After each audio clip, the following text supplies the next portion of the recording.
Right, this is now the 8 valve loom.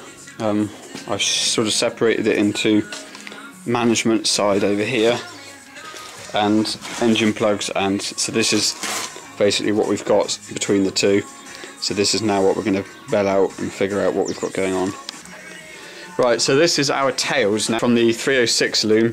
So it's basically literally the loom connector. Oh, and there's a second connector with loads of tails on it.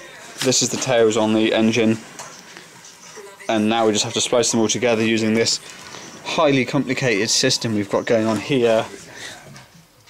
One that and we started making notes on the computer as well. Yeah, we've had a video fail again. Got carried away. Engine's in the car. Dropped it in. Fairly painless. A few issues. Gear linkage issues. Not that many issues, to be honest. We're going to have severe exhaust issues. As you can see, we've got exhaust heading for a subframe now, so that's going to be great fun. So I'm going to have to chop that tomorrow. Start some welding. Battery box is in. Wiring looms are hooked. Clutch cable's on. Everything's plumbed in apart from the top rad hose.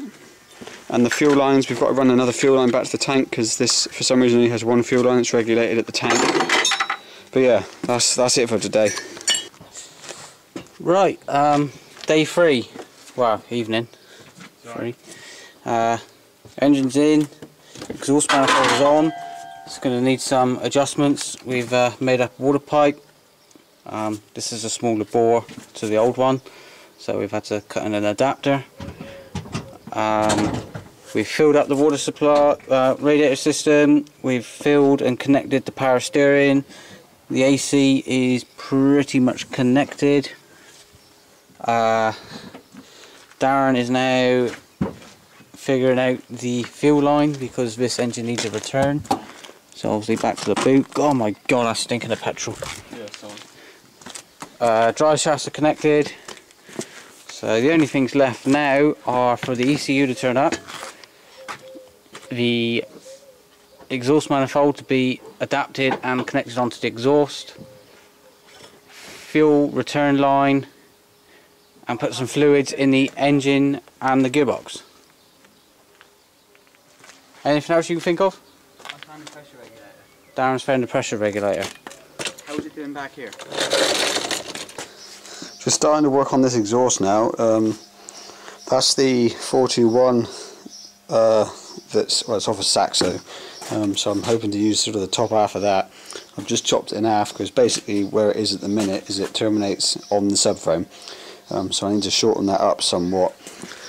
So I'm going to hopefully, well, I've just chopped it off there. I need to mount a flange off a D-turbo exhaust, because then that will mate up with, this is the original downpipe. I've actually got a new one there underneath which I'm going to try and use just for the sake of using new, but that's the correct flange then. So basically that needs to go on the end of that, using this collector and lambda port. So I think what I'll do is chop that right down so it's onto there. It would obviously lose part of the 421 effect, but yeah, it's not going to be an issue. So that will get shortened right back there hopefully, and we'll see how it's going to line up on the car. We're very tight for space.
Right, I'm just doing some more work on this exhaust.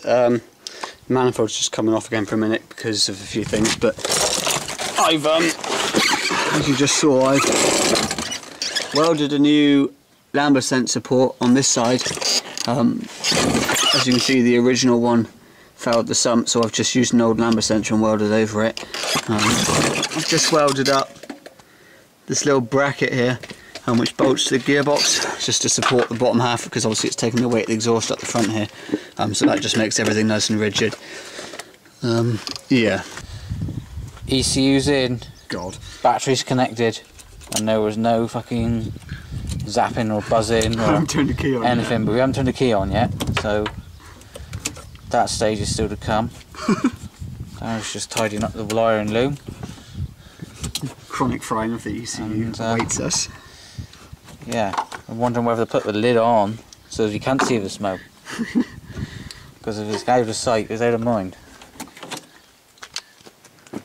Right, got oil pressure. We had a bit of a fuck up. I was just turning it over and we had no oil pressure light. I wasn't very happy, so we swapped the switch.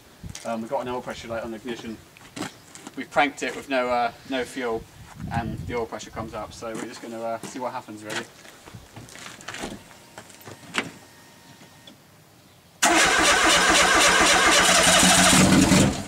Oh, there's potential.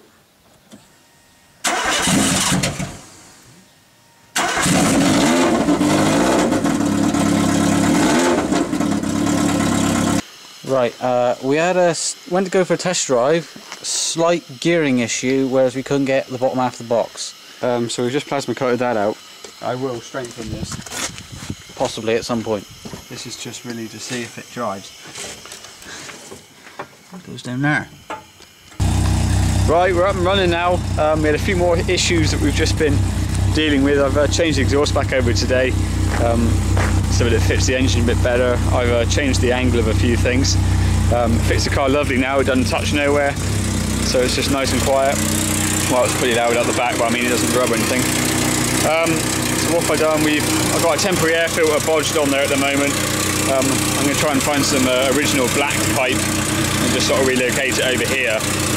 So it looks more OEM and obviously has a bit more of a cold air feed. It's right behind the radiator at the moment.